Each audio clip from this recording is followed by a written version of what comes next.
కేంద్ర ప్రభుత్వం ఉద్యోగం చేస్తున్నానని నమ్మించి పెళ్లికి సిద్ధమైన వ్యక్తిని చైతన్యపురి పోలీసులు అరెస్టు చేశారు. ఈ విషయాన్ని ఇన్స్పెక్టర్ కె సైదులు వెల్లడించారు. నల్గొండ జిల్లా మాడుగులపల్లి మండలం చెరువుపల్లి గ్రామానికి చెందిన పనస మధు నిరుద్యోగిగా కాగా ప్రస్తుతం ఆల్కాపురి కాలనీలో నివాసం ఉంటున్నాడు. తాను చెర్లపల్లిలోని ఫుడ్ కార్పొరేషన్ ఆఫ్ ఇండియాలో గ్రేడ్ 3 టెక్నికల్ మేనేజర్గా పనిచేస్తున్నట్లు నకిలీ ఐడి కార్డు తయారు చేసుకున్నాడు. మ్యాట్రిమోనీ యాప్ ద్వారా నల్గొండ జిల్లాకు చెందిన యువతితో పరిచయం ఏర్పరచుకొని 2 కోట్లు డిమాండ్ చేసి చివరకు 1.5 కోట్ల వరకట్నంతో నిశ్చితార్థం జరిపించాడు.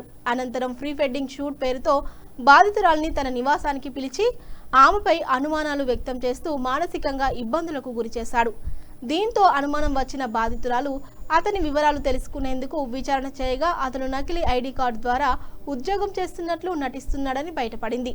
తాను మోసపోయానని గ్రహించిన బాధితురాలు పోలీసులకు ఫిర్యాదు చేయగా కేసు నమోదు చేసి నిందితుడిని అదుపులోకి తీసుకున్నారు.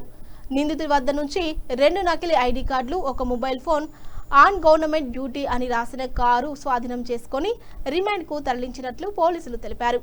మ్యాట్రిమోనియల్ వ్యవహారాల్లో ప్రజలు అప్రమత్తంగా ఉండాలని, అనుమానాస్పద విషయాలు గమనించినట్లయితే వెంటనే సమీప పోలీస్ స్టేషన్కు సమాచారం ఇవ్వాలని సిఐ సూచించారు. మందిని పిలిచి నల్గొండలో మా సొంతూరులో మేము ఎంగేజ్మెంట్ చేయడం జరిగింది.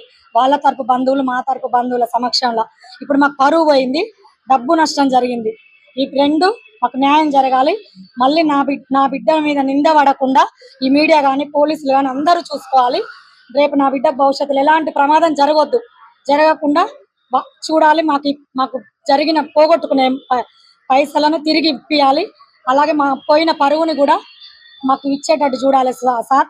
అట్లనే వాళ్ళ అమ్మ నాన్నను కూడా జైల్లో పెట్టాలి. వాడు మాత్రం లైఫ్ లో రావద్దు సార్. వాడు లైఫ్ లో రావద్దు. పోలీసులకి, మీడియా వాళ్ళందరికీ నేను నమస్కరించి చెప్తున్నా. Thank you sir. మేము చాలా మోసపోయినాం.